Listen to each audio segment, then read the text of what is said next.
Pinangangambahang biglang tumumba at magdulot ng aksidente ang isang patay na puno sa tabing kalsada sa Laguna. Idinulog yan sa lokal na pamahalaan ng isang concerned citizen sa tulong ng inyong kapuso Action Man.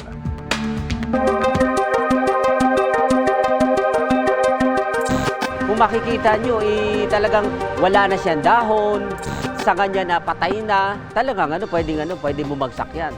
Risk siya doon sa dumadaang mga sasakyan, pati sa mga tao. May school dito may mga estudyante na dumadaan dyan.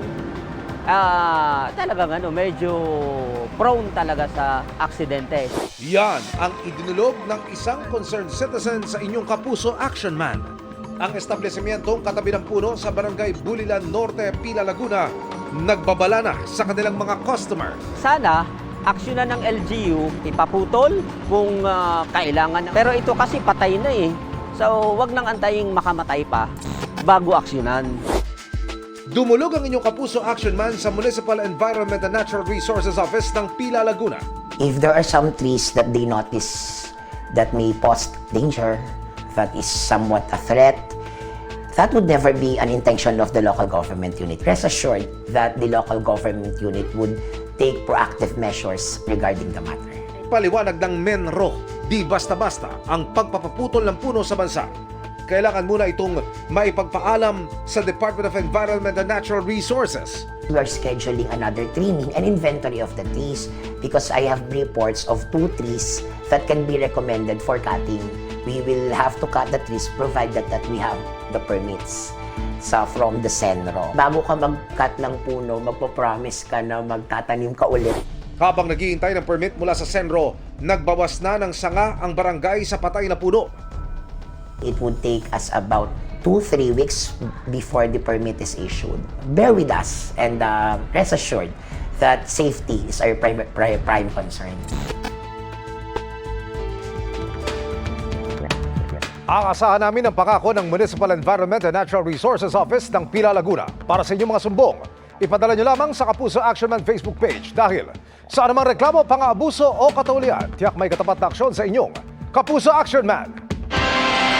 Umusad na sa Kamara ang panukalang 200 pesos na dagdag sa minimum wage ng mga manggagawa sa pribadong sektor. Ikinatuwa yan ng mga labor group pero may babala ang grupo ng mga employer. Nakatutok si Tina Pangaliban Perez. Dagdag sahod! Dagdag sahod! Isa batas, isa batas! Aprobado na ng House Committee on Labor and Employment ang panukala para sa 200 peso daily minimum legislated wage hike para sa lahat ng manggagawa sa pribadong sektor. Nangyari ito isang araw matapos magpulong tungkol dito ang ilang labor group at mga kongresista sa pangunguna ni House Speaker Martin Romualdez. Ang kasalukuyang daily minimum wage sa NCR ay 645 pesos.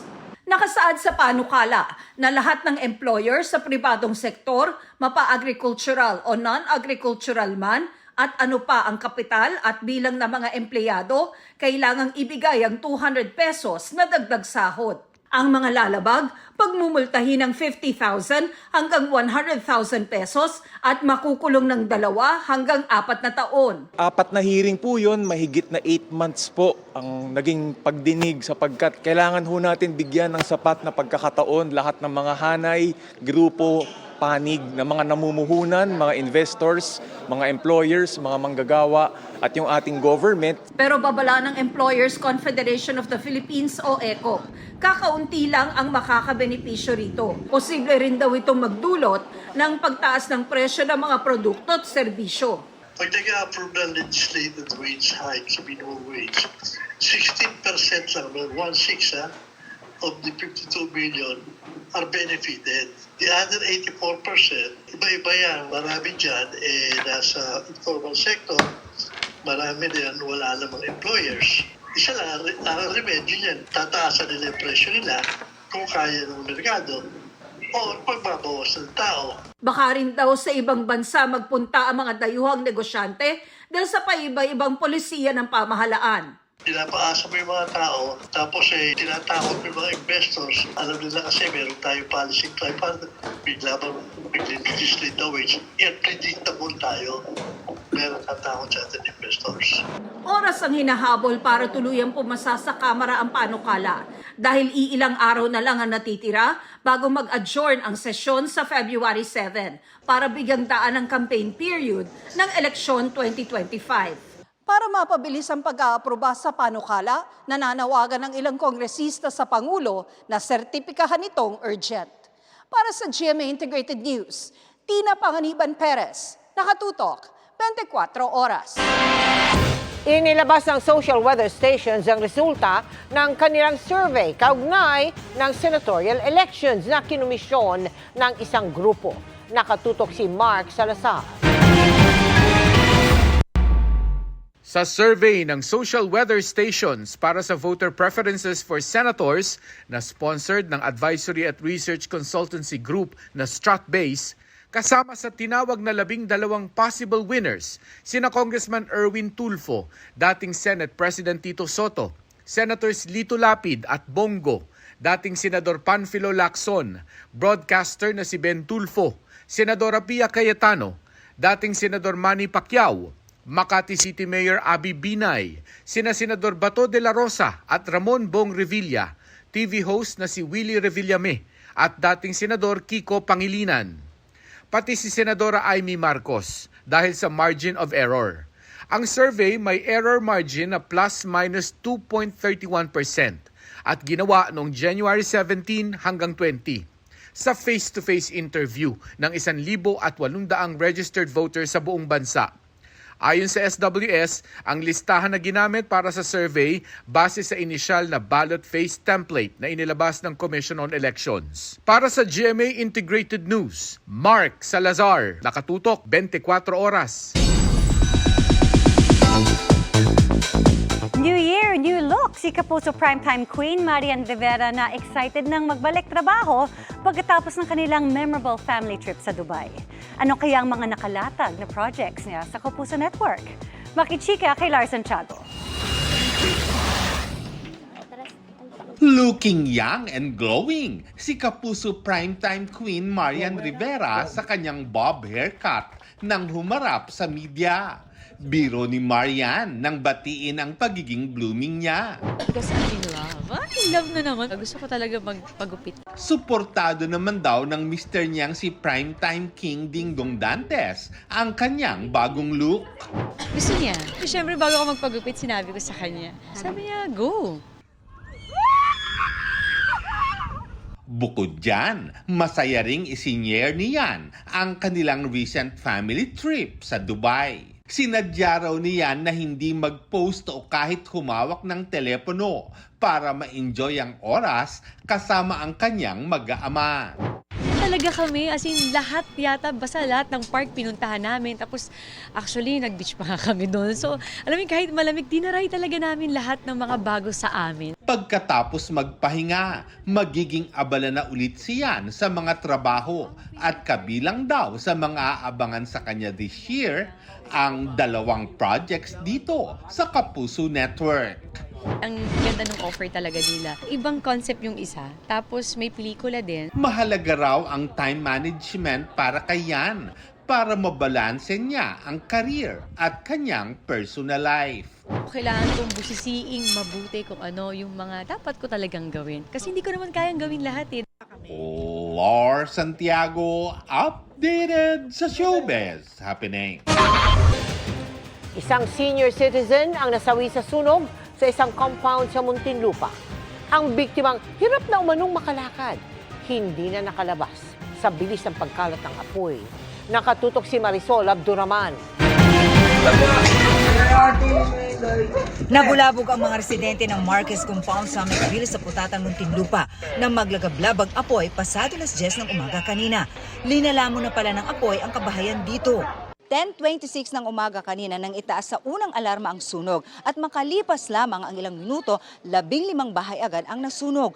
Bukod kasi sa dikit-dikit ang mga bahay, gawa pa raw ito sa mga light material at medyo may kalakasan daw ang hangin kanina kaya mabilis na kumalat ang apoy.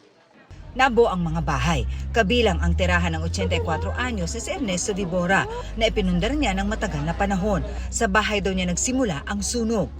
Pag muli nga akong gano'n, nakita, naglilinis ng mga drawer na damit. Ngayon, nung biglang hindi na ako makapasok, lakas ng apoy.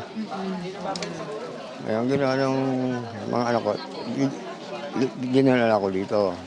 Pero ang mas masaklap, nasawi ang kanyang 77 anyos na hipag na si Crisanta Arrera. Paglikan ako ng gano'n, laki na apoy. Kasi hindi niyo na po siya nakita. Hindi na. Wala na rin sumubok Usok na lahat ang loob ng bahay. Nasa loob po si nanay, nagpapahinga. Biglaan po ang pangyayari. May nagsasabi po na malaki na raw po agad yung apoy sa loob ng bahay. Dahil ako'y naaawat dahil kami na nga lang naandito. Lumpo yan. Lumpo. Mahina ang ang niya. Nakakalakad kaya lamang mahina siya. Tapos na sa pagkabata yun. Medyo nahirapan lang yung mga tropa natin kasi po nakita nyo naman yung lugar dito is medyo masikip. Tsaka yung crowd po, pagka ganyan may mga sunog talaga tayo, uncontrollable yan eh. Kaya medyo sila ang naging hindrance. Inaalam pa ang sanhi ng sunog na umabot sa ikalawang alarma. Para sa GMA Integrated News, Marisol Abduraman, nakatuto 24 oras. Kabi-kabilang pagbaha at pagguho ng lupa ang naranasan sa ilang bahagi ng Bicol Region kahit walang bagyo o low pressure area. Nakatutok si Oscar Oida. Tuluyan ang nilamon ng baha ang spillway sa Sangay Camarines Sur kasunod ng malalakas na buhos ng ulan. Sa lawak at taas ng tubig, ipinagbawal na ang pagdaan ng mga residente at anumang sasakyan. Sa bayan ng Balatan, gumuho ang lupa at bumigay ang bahagi ng highway. Kung magpatuloy ang mga pag-ulan, pinangangambahang mapinsala rin ang ibang bahagi ng kalsada dahil sa paglambot ng lupa. Umapaw rin ang tubig sa spillway sa bahaging ito ng Sorsogon. May ilang nakatawid pa, pero unti-unti nang lumakas ang agos ng tubig. Sa Albay, kabi-kabila ang mga pagbaha kaya nagmistulang ilog na ang mga kalsada. Ang ilang residente napilitan ng lumusong sa baha. Dahil sa masamang panahon, kinansila ngayong araw ang mga klase sa ilang bahagi ng Bicol Region. Ayon sa Pag-asa, ang mga pag-ulan doon na nagdulot ng pagbaha at landslide ay dulot ng shear line. Nabubuo yan sa pagsasalubong ng malamig na amihan at mainit na hangin o easterlies. Dala ng shear line ang makakapal na ulap na nagdudulot ng maulang panahon. Posibleng magpatuloy ang epekto nito sa Southern Luzon at Bicol Region hanggang bukas. Para sa GMA Integrated News, Oscar Oida, nakatutok 24 oras. Mga kapuso, hindi lang lamig ng panahon ang dapat paghandaan kundi pati ang tsansa ng mga pagulan. Base sa rainfall forecast ng Metro Weather, mararanasan ang maulang panahon sa Cagayan, Isabela pati sa silangang bahagi ng Central at Southern Luzon. May intense to torrential o matitindi at halos tuloy-tuloy na pag-ulan na posibleng magpabaha o magdulot ng landslide. Maaari ring ulanin ang Bicol Region, Eastern Visayas, Caraga at Davao Region. Sa Metro Manila, may tsansa ng ulan sa ilang lungsod kaya huwag pa rin kalimutang magdala ng payong kung lalabas ng bahay. Malamig na umaga pa rin ang sumalubong sa ilang lugar sa Luzon kanina. Ngayong araw, sa Baguio City ang pinakamababang temperatura na umabot sa 13.4 degrees Celsius. Hindi naman nalalayo ang 14 degrees Celsius sa La Trinidad, Benguet. Maraming lugar din sa bansa ang nasa ilalim ng gale warning na inilabas ng Pag-asa. Ibig sabihin, magiging maalon at delikadong maglayag ang maliliit na sasakyang pandagat. Kasama riyan ang malaking bahagi ng Luzon at Eastern Seaboard ng Visayas. Kasunod ng pagsertipika bilang urgent ni Pangulong Bongbong Marcos, nagpaalala ang COMELEC sa posibleng dagdag gastos kung hindi maisasabay sa Mayo ang parliamentary elections sa BARM. Ang paliwanag dyan sa pagtutok ni Sandra Aguinaldo. Kasabay dapat ng national and local elections sa Mayo 12, ang parliamentary election sa Bangsamoro Autonomous Region in Muslim Mindanao o BARM. Pero ngayong sinertipikahang urgent ni Pangulong Bongbong Marcos ang panukalang batas na nagpapaliban sa BARM parliamentary elections. Kumilos na rin ang COMELEC para sa posibilidad na isabatas ng Kongreso ang panukala. Pero paalala ng COMELEC, gagastos ng karagdagang 2.5 billion pesos ang gobyerno kung hindi ito isasabay sa eleksyon sa Mayo. Practically po as if magkukonda ka ng special election sa buong rehiyon. Kailangan po ng COMELEC ay 2.5 billion pesos. At yan pong sentimentong yan ay properly conveyed natin sa Kongreso. Paliwanag ni Garcia, sa hiwalay ng parliamentary elections, magkakaroon ng hiwalay ng mga balota, deployment ng gagamitin sa eleksyon, tauhan at iba pa. Matatandaang noong November 4 hanggang 9, nag-file na ng Certificate of Candidacy o COC ang mga nais maupo sa parlamento ng BARM. Ito sana ang pinakaunang parliamentary elections doon matapos ang 5 taon ng Bangsamoro Transition Authority. Kung sakali, ito na ikalawang postponement ng BARM elections. Sinertipikahan ng Pangulo bilang urgent ang panukala para daw mabigyan ng pagkakataon ng BARM na maayos ang structure nito. Matatandaang nagdesisyon ng Korte Suprema na hindi kasama ang lalawigan ng Sulu sa BARM, kaya nagkaroon ng kwestiyon kung ano ang mangyayari sa 7 seat sa Parliament na nakalaan para dito. Kung sakali pong marireset, mukhang kakailanganin ng ating pong parlamento na maging maliwanag, i-distribute po ba yung 7 seats allocated for Sulu. So, dapat po ma-amend ang election code ng Bangsamoro, ang administrative code, ang local government code. Sa kasalukuyan, nakapasa na sa third and final reading sa Kamara ang bill para sa postponement ng parliamentary elections sa May 11, 2026. Sa Senado naman, aprobado sa ikalawang pagbasa na ipagpaliban ito sa Oktubre ng taong ito. Ayon kay Senate President Cheese Escudero, umaasa siyang ia-adapt ng Kamara ang bersyon ng Senado dahil naaayon ito sa nais ng Malacanang na produkto raw ng maraming debate at diskusyon ng security at election officials. Para sa GMA Integrated News, Sandra Aguinaldo, Nakatutok, 24 Oras.